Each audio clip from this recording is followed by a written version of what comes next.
Laras, Amanginang dan saudara-saudara yang dikasihi Tuhan Yesus Kristus, kita bertemu kembali dalam renungan harian HKBP Delta Mas di hari ini. Salam sejahtera buat saudara semua dimanapun berada. Damai dan sukacita oleh Roh Kudus melimpah senantiasa dalam hati dan kehidupan kita. Sebelum kita mendengarkan renungan firman Tuhan pada hari ini, marilah kita bersatu dalam doa. Ya Bapa kami yang bertata di kerajaan sorga, yang kami kenal melalui nama anak-Mu, Tuhan Yesus Kristus, yang selalu mengasihi kami, Tuhan yang kudus dan mulia. Terima kasih dan kami bersyukur untuk berkat dan penyertaan-Mu di sepanjang hidup kami. Pada hari ini kami akan kembali memulai dan melanjutkan seluruh aktivitas dan pekerjaan yang kami rencanakan. Kami bisa memasuki hari ini itu semua karena kasih anugerah-Mu. Kami percaya dalam segala hal Tuhan punya rencana yang baik dalam kehidupan kami. Dan saat ini pun kami mau mendengarkan firman-Mu. Urapi kami Tuhan untuk kami dapat mengerti dan taat pada setiap kehendak-Mu. Di dalam nama anak-Mu Tuhan Yesus Kristus, kami telah berdoa dan mengucap syukur. Amin. Renungan harian HKBP pada hari ini hari Senin tanggal 23 Juni 2025 diambil dari Yeremia 29 ayat 11. Marilah kita mendengar bacaan nats renungan kita pada hari ini yang akan dibacakan oleh anak remaja huria kita, Brian Mervin Simanjuntak, Wik Diaspora. Yeremia 29 ayat 11. Sebab aku ingin mengetahui rancangan-rancangan apa yang ada padaku mengenai kamu. Demikianlah firman Tuhan, yaitu rancangan damai sejahtera dan bukan rancangan kecelakaan, untuk memberikan kepadamu hari depan yang penuh harapan. Di bagasan bahasa Batak Dido, ainungat takas ubono sakap akan sakapi taringot luau. Nina Jahoga sakap hasonangan dotae dada tuhamogoan. Asa au mangaleon tuhamu ujungna hina lukun muna. Terima kasih atas bacaannya di hari ini buat Brian Mervin Simanjuntak. Jemaat HKBP Delta Mas yang dikasihi Tuhan, saat ini kita hidup di zaman di mana banyak orang merasa cemas dan tidak pasti tentang masa depan. Banyak pertanyaan yang sering muncul dalam hati kita. Apa rencana Tuhan dalam hidupku? Apakah aku akan sukses? Bagaimana aku tahu kehendak Tuhan dalam hidupku? Baik dalam karir, studi, dan pelayanan. Dalam Yeremia 29 ayat 11, Tuhan memberikan janji yang sangat indah. Sebab aku ini mengetahui rancangan-rancangan apa yang ada padaku mengenai kamu. Demikianlah firman Tuhan, yaitu rancangan damai sejahtera dan bukan rancangan kecelakaan, untuk memberikan kepadamu hari depan yang penuh harapan. Ayat ini sering dikutip sebagai janji bahwa Tuhan memiliki rencana yang indah bagi setiap orang percaya. Namun kita perlu memahami ayat ini dengan benar.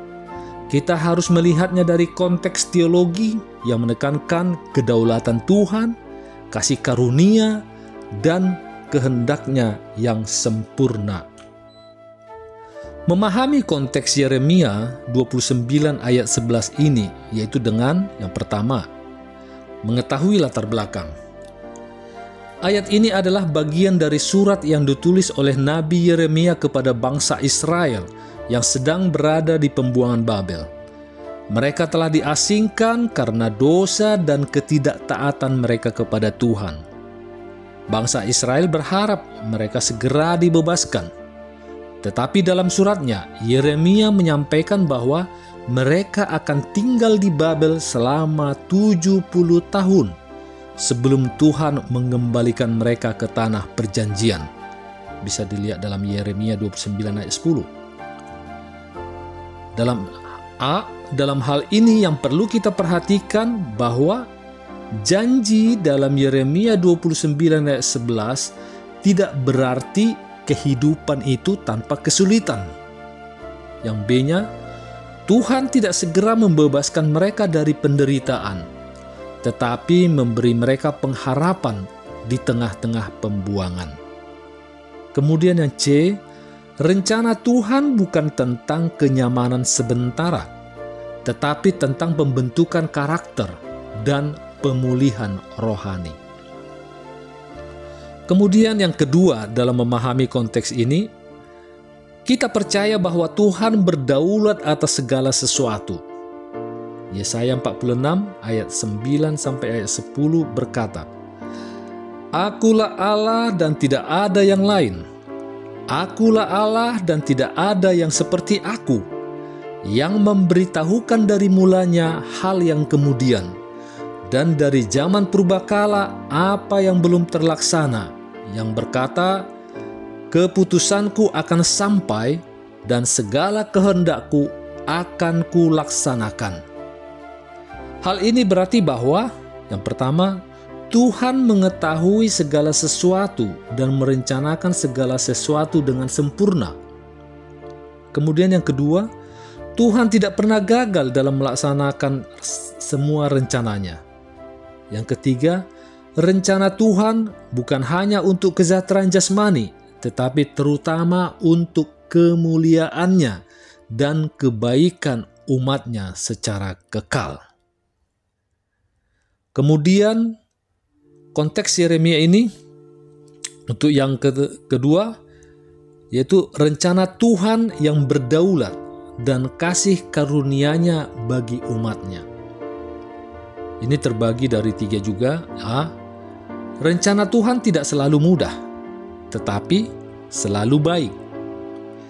Ketika Tuhan berbicara tentang rancangan damai sejahtera, itu tidak berarti bahwa hidup akan selalu nyaman. Tuhan seringkali mengizinkan penderitaan sebagai bagian dari rencananya untuk membentuk karakter kita.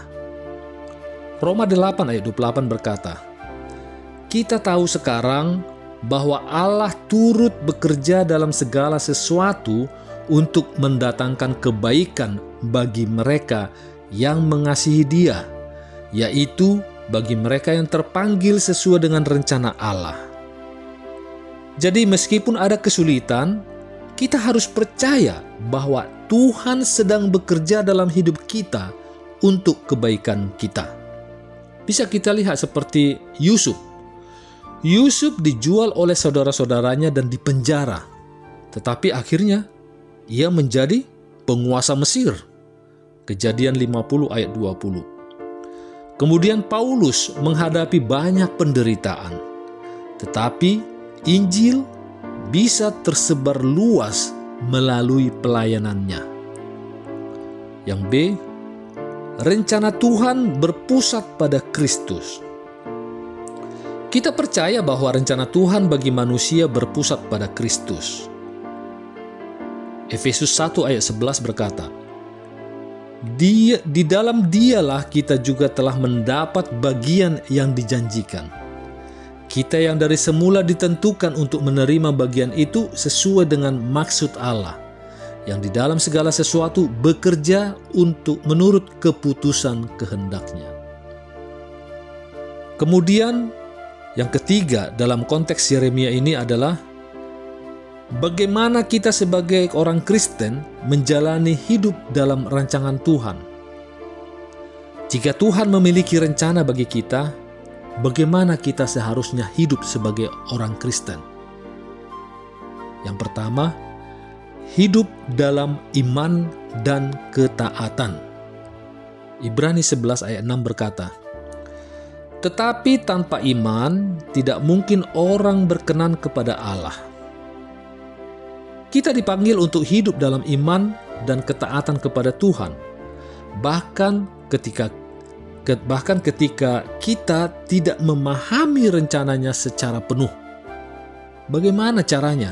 Yang pertama, berdoa dan mencari kehendak Tuhan dalam firman-Nya. Yang kedua, hidup dalam kesetiaan, baik dalam hal kecil maupun besar. Yang ketiga, tidak terburu-buru atau khawatir tentang masa depan, tetapi percaya bahwa Tuhan memimpin langkah kita. Kemudian yang B, melayani dengan tujuan kekal. Sebagai orang Kristen, kita harus memahami bahwa hidup bukan hanya tentang mengejar ambisi pribadi, tetapi tentang memuliakan Tuhan dalam segala hal. 1 Korintus 10 ayat 31 berkata, "Jika engkau makan atau minum, atau jika engkau melakukan sesuatu yang lain, lakukanlah semuanya itu untuk kemuliaan Allah." Bagaimana kita bisa menerapkannya? Pertama, jika kita mahasiswa, belajar bukan hanya untuk sukses duniawi, tetapi untuk menjadi alat Tuhan. Yang kedua, jika kita sebagai pekerja, bekerjalah dengan jujur dan menjadi terang bagi orang lain. Yang ketiga, jika kita memiliki talenta, gunakan itu untuk melayani Tuhan dan sesama. Dan yang C, bertumbuh dalam komunitas yang benar. Kita tidak bisa menjalani kehidupan Kristen sendirian. Tuhan merancang kita untuk bertumbuh dalam komunitas orang percaya. Ibrani 10 ayat 24-25 berkata, "Marilah kita saling memperhatikan supaya kita saling mendorong dalam kasih dan dalam pekerjaan baik. Janganlah kita menjauhkan diri dari pertemuan-pertemuan ibadah kita." Oleh karena itu, marilah kita bergabung dalam komunitas gereja atau kelompok yang sehat secara doktrinal.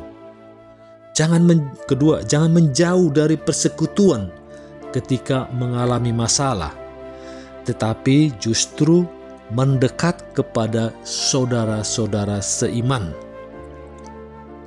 Amang Inang yang terkasih, dalam Yeremia 29 ayat 11 ini kita melihat kasih karunia Tuhan dalam rencananya bagi umatnya. Dan kita dapat memahami bahwa Tuhan berdaulat atas segala sesuatu dan rencananya yang sempurna, meskipun kita tidak selalu memahaminya.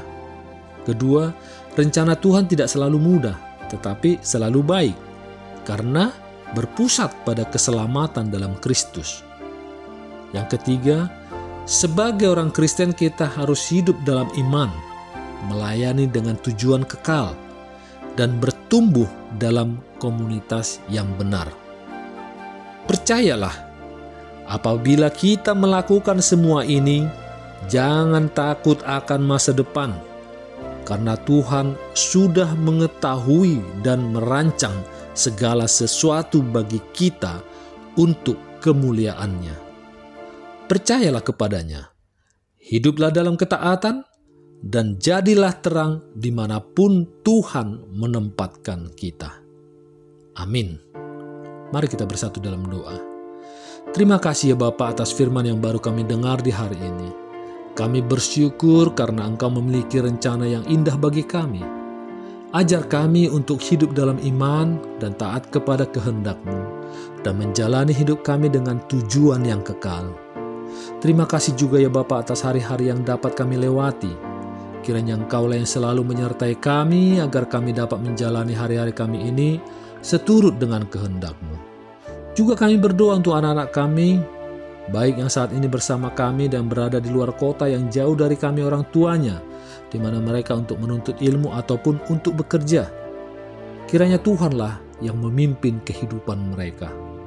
Jauhkan mereka dari segala mara bahaya dan sakit penyakit. Terima kasih juga ya Bapa atas segala hal yang terjadi dalam kehidupan kami dan juga di setiap rencana-rencana kehidupan kami, karena kami percaya Engkau akan memberikan yang terbaik bagi kami semua, karena Engkaulah yang Maha Tahu, yang Maha Kuasa, Maha melihat akan masa depan kami. Kami serahkan semua permohonan kami ini ke dalam tangan pengasihan-Mu, dan kiranya kehendak-Mu lah yang jadi di bumi ini seperti di surga. Haleluya. Marilah kita terima berkat dari Tuhan. Kasih karunia Tuhan Yesus Kristus dan kasih Allah Bapa dan persekutuan Roh Kudus menyertai kita semuanya. Amin.